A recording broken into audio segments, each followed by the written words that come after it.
This is Microeconomics PowerPoint lecture number 13 on the microeconomics of finance. Let's learn some economics. Now, our intention here in this presentation is not to present the full-blown discussion of how financial markets work and how the financing works. For that, you'll have to wait for macroeconomics. What we want to show now is how monetary policy in general, but how the finance system works on a microeconomic level for the individual firm. Okay, and so what we start with is a basic application of supply and demand principles to money. Okay, and the critical topics we'll look at are interest rates and, more importantly, the time value of money. What we're going to bring up here is the opportunity cost. Now, we travel back all the way, I think, to lecture 1 for this, in the idea of opportunity cost. To do or to have one thing, you have to give up doing or having something else. Well, this is the case with money as well. Okay, if I want to hold money, if I want to keep money in my bank account and hold on to it, I have to forego purchasing things. I can't, that's one of the things that always drives me crazy.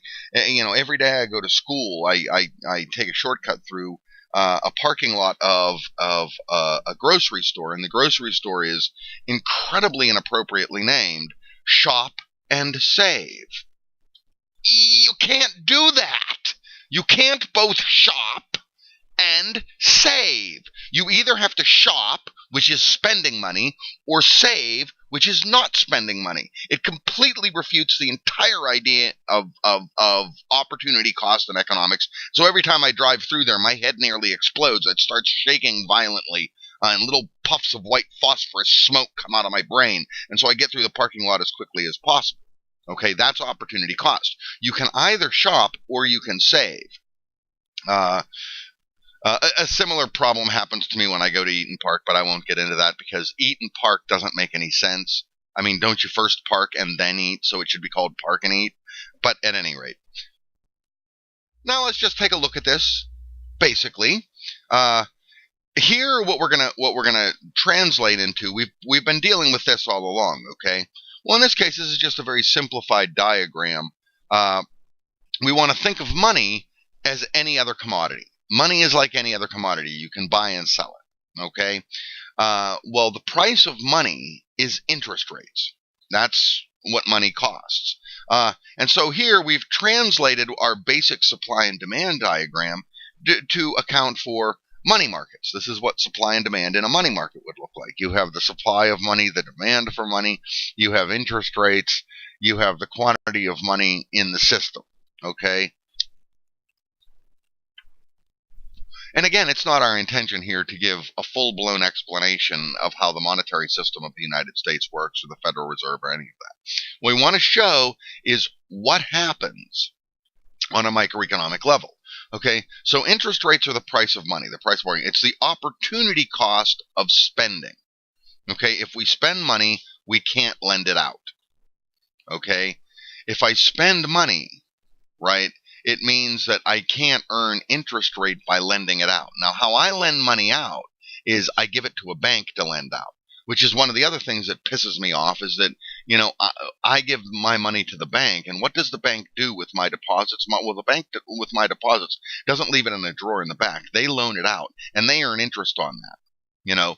Currently in the current market, anywhere from 4.5% to upwards of 9% interest. They'll lend it out and give me nothing for it. Okay. Now let's look. We're going to look real briefly. We're not going to get into the lengthy explanation of it, of how the money supply is controlled, and what we're going to look at is what that means for us as microeconomists. Okay, the money supply in the United States is controlled by the Federal Reserve. Now, it's always important. I always point out the Federal Reserve is a private organization. It is not controlled by the government. Okay, the only influence the government has is the president appoints the board of governors and the chairman, and Congress can give the Fed directives. But these are largely guidelines. It's difficult to legislate. Okay, well, there are 3 principal mechanisms that the Federal Reserve uses to control the supply. of money. The most frequently used is open market or operations controlled by the Federal Reserve's Open Market Committee. Okay, and that's the buying and selling of bonds, and we'll see how that works. In fact, I was just preparing something, not for microeconomics, but I was just preparing something on the quantitative easement, which has had the net effect of increasing the supply of money. Then there's the discount rate. Now, this is important to remember. The Federal Reserve actually has direct control only over the discount rate. They influence interest rates, particularly the federal funds rate, by controlling the supply of money, either increasing it or decreasing it. But the discount rate, now you pay attention to this, is the interest rate for member banks on overnight loans from the Federal Reserve. That's different than the federal funds rate. The federal funds rate is the interest rate that one bank charges another bank for an overnight loan. And by overnight, we mean overnight. They pay it back the next day. Okay, so that's the discount rate.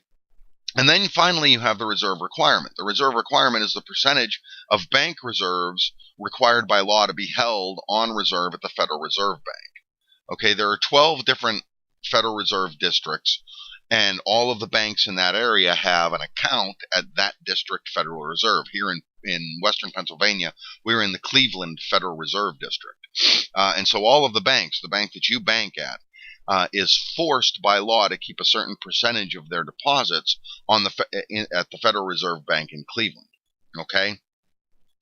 This is largely to try to prevent bank runs, but again, we're not getting into the lengthy explanation of that. All of this affects the bank reserves. Now, the bank reserves are important because the bank reserves are the amount of funds that can be lent out by a bank. They can lend out, by law, everything over their reserve requirement. If a bank has $1 million in total deposits, and they're required to keep 20% of that on the Fed, okay, that means they're permitted to lend out the other $800,000. In point of fact, what happens is they'll lend out the entirety of it. And then before the Federal Reserve comes to audit it, the Federal Reserve audits all of its banks every 2 weeks. Before they come to audit it on day 13, they'll borrow the money to put into the Fed so that when the audit happens, they've got enough in their Federal Reserve account to meet the reserve requirement. But at any rate, okay, so the excess bank reserves are the source of the loanable funds. If you increase bank reserves, you increase the excess bank reserves, therefore you increase lendable funds. Now let's look at how that works. Let's first look at how open market operations works. Okay? Follow this out. Here we have the economic system. These are the banks, corporations, private individuals, everything, who hold bonds. Okay? Any type of bond, private or public, they hold bonds. The Federal Reserve buys the bond. When they buy the bond, money is released into the system. Ultimately, that money sees its way to a bank. Okay, even when an individual human being sells a bond to the Fed on the bond market, they're going to take that money and they're not going to keep it in their mattress or in a shoebox under their bed. They're going to put it into the bank. That's going to increase bank reserves. Okay, so when the Fed buys bonds, it's going to increase the supply of money. The bond is then going to come into the Fed. Okay, under the quantitative easement plan, which I won't get into at any length, that would be for macroeconomics. But under the quantitative easement plan, which began in 2009 and has recently tapered off as of October of last year, the amount of bonds that the Fed now holds, and they're all government bonds in that case, the amount of bonds that the Fed holds increased to over $3.5 trillion. It's an unprecedented level. Now, when the Fed sells bonds, buying and selling being opposite operations, the opposite will happen. The Fed releases the bond into the system, sells it to banks, individuals, corporations, foreign agents, okay, whatever. And by foreign agents, I don't mean spies. Let's not get ahead of ourselves here. Okay, what I mean is foreign banks, foreign corporations, foreign individuals, they're free to buy them as well. Okay, well, when they sell the bond comes out into the system, and money gets soaked up from the system and goes back into the Fed. Simple enough operation. This is the most frequently used way. Okay, people don't understand that. This is how this is the main way that the Federal Reserve adjusts the money supply. One of the things that is difficult for students to understand, and that we have to keep them clear on, is that the Federal Reserve actually prints very little money. Typically, they print money only to replace currency as it comes out of circulation. Okay? They don't adjust the money supply that way. This is the principal means by which they adjust the money supply. And we'll see in a second how that works. The banks will then lend it out, and it goes through a multiplier effect. What we want to think about now, okay, is something, the book brings it up, and it's a critically important issue. It's what we refer to as the time value of money. Now let's think of this as a simple idea. We're dealing with interest rates here, and compounding interest rates, okay, expanding the means of production, which is a long-run consideration. The expansion of capacity. Normally when we think of interest rates, okay, and borrowing money, we're not thinking in terms of the short run. That doesn't really take place in the short run. The short run is where we have fixed costs, where we're not going to change our land and capital. We're just going to adjust, for the most part, our use of variable resources. Well, we're not really going to borrow money for that. Okay, we can, but generally you don't. This is normally a long run decision. Okay. The other thing that the interest rates will affect is the purchase of high-end items, okay, that are a higher percentage of income, such as houses, automobiles, boats, college educations, that are a little bit higher end of your percentage of income. Now, what we want to think about is the term of the loan. There are two factors in the term of the loan: the interest rate and the time of maturity. The time of maturity is when it has to be paid back in full. And the interest rate is how much the money costs, how much of a percentage of that we're paying the bank for the luxury of using their money. Okay, most mortgages are offered on either 15-year or 30-year plans. I just refinanced my house to a 15-year plan that actually costs me a lot less because they dropped my interest rate to the bone. It was quite a good deal. So that's what we deal with when we deal with term of loan. Now let's look at an example of that. Say that we expand our plant capacity. Now, what we've learned before, and we're going to modify that here. We're going to think about this. Okay, I want you to think about this. We expand our plant capacity, which means we're moving from the short run to the long run. Now, before, what we said was that, well, when we're going to make that decision, when we start to make the decision as to whether or not we're going to move from the short run to the long run, is when we hit our minimum average total cost on our cost function. Okay? So let's just suppose that we expand in our restaurant our means of production, our plant capacity, by $10,000. Okay? Now let's suppose that the term of the loan, it's a 5-year loan at 5% interest. Now the general formula on this is what we want to think about. And this is and here's the formula we see here. And this is an example very similar to what the book has. The book has an example like this that I think they base on $1,000. So it's basically just another example for you to look at to help reinforce it in your brain. What we're dealing with when we deal with the time value of money is we're dealing with opportunity cost. The opportunity cost, okay, of using money involves a discounted rate, and it's based on a fundamental basic principle. Future money is worth less than current money. Okay, I've tried to explain this to my mother. People think that real estate is an excellent investment. Well, in point of fact, it's really not. Okay, it is under certain conditions. If you flip houses, if you rent them out, they tend to be a better investment. But if you're just going to buy a house and live in it, it's not a very good investment. For example, the house I grew up in, where my mother now lives, would relatively easily on today's market get $300,000. Now, purchased the house in 1973. Okay, and when we purchased it for $78,000. Well, the problem is that $78,1973 are worth about $320,000 $2015. because of inflation.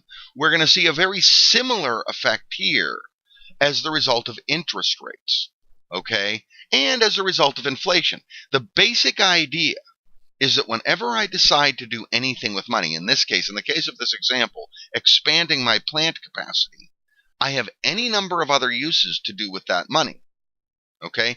The question is if I lock this money in terms of this investment, okay, is it going to be the best use of this money given what I'm giving up doing with that money? Okay. Now, what we see here is basically the ultimate amount that I'm going to pay, that I'm going to have to pay. And it reminds me of I just mentioned the refinancing of the house that I'm in. Okay. I originally got this house for the low price of $44,000. Okay, which is not beyond my means. By the time I paid back the loan plus the interest over a 30-year mortgage, I was going to end up paying back $98,000, which is absurd. Vast amount of that is in interests. Okay, most 30-year mortgages are like that. The longer the term of the loan, the more the less. Okay, so how to say it? The longer the term of the loan, the greater the opportunity cost. Is the best way of phrasing it. Okay, the way you think of it in practical terms, the longer the term of the loan, the more money you're actually going to end up paying back if we hold interest rate constant. Okay, now the higher the interest rate, the more money you're going to end up paying back too. Okay, the lower the interest rate, the less money you're going to pay back. The lower the term of the loan, the less money you're going to pay back. Here, let's take a look at this. Okay, we borrow the money for $10,000. At 5%, after 1 year, we'll owe $10,500, including the interest. So the total interest is $500. Well, that becomes compounded. Now we owe $10,500, so our interest is $11,025, or our total payment is $11,025. We've now accumulated $1,025. That goes on for 5 years until you've finally accumulated $2,762.82 in interest payments. Okay, and that will be the total loan repayment. Okay, at the end of 5 years. All right, and that's why what typically happens is you typically pay principal back as well, but all loans are structured in such a way that the interest payment, this payment over here, is upfront. That's true of automobile loans. That's true of mortgages. Your interest, the bank's going to make its money first. They're going to take their interest rates. So you're going to pay the opportunity cost first. All right? Now, present value of future money. From the formula that we introduced, okay, the future value is the present value times 1 plus the rate of interest to t exponent. That's the length of the loan. Okay, it follows then that the present value of that future money, okay, and this is just a re-expression of this formula. Okay, this is just a little bit of high school algebra that we're using here. Not even high school. This is 7th grade algebra. Okay, that we're using here is this over here is just simply a restatement of this. It follows that the present value is equal to the future value divided by 1 plus the rate of interest times the maturity of the loan. And so what I was just saying, you can see in this formula why that's going to be the case. The present value of the future value of money, my mother's house, the present value of it, okay, is the future value, $300,000, divided by 1 plus the rate of interest that we borrowed the money at to buy the house, multiplied by the length of time in the house, okay, the length of time, the maturity of the loan, okay. Now let's move on with our example. Let's suppose that this expanded plant capacity is going to get us $1,000 a year. Now, what the layman thinks, okay, and what the uninitiated think is, oh, well, if it's going to give us $1,000 in increased revenue every year, then the investment will pay for itself in 10 years. Untrue. Okay, that's not calculating the interest payment, one, and that's not calculating the fact that this $1,000 that it's bringing in, this extra 1,000 that it brings in every year, is going to be discounted each year. Okay, because the money is worth less because of the opportunity cost of this investment. Okay, because we've locked it into this investment, that money that comes in is going to be worth less. You would be better off, okay, rather than buying a house, rent a property and take the money that you save from not buying the house, put it into an investment that earns a significant interest rate. Okay, now total increased earnings would be $1,000 a year for 5 years for a total of $5,000 in increased earnings. Would this balance out the interest payments on the loan? Okay, well, let's look at the present value of this $5,000 that we're going to get in 5 years. Over a 5-year period, we've raked in $5,000 extra. Well, we're at a 5% interest with a 5-year loan. Okay, you can see how the higher the interest rate and the higher the term of the loan, the higher this number, the more this is going to squash this number, because it's going to increase this denominator. So at low interest rates, low term loans, it's not going to squash that denominator, and as a result, the overall present value of the future money is going to stay more stable. As it works out here, this $5,000 that we've earned over the 5-year period, given the 5% interest rate and the 5-year term of the loan, that's what we're interested in, is whether or not this is going to balance out our interest payments, is $3,917.63, significantly reduced. Okay, in point of fact, we can think of this as almost on an annual basis. Okay, that what we're actually losing on this money is 5% a year. Okay, and then that's going to be compounded as the years go on. And so the longer the investment goes, the less well it pays off. That's something we have to consider. Okay, now it's discounted because of the interest rate. The interest rate is the opportunity cost. Instead of investing the money in the increased capacity, we could use the money for something else. Okay? That's the key to this whole understanding of this idea of present value of future money, of how future money, of how money's value is discounted, is because in using it for one thing, you're giving up using it for something else. This is the economic cost of it.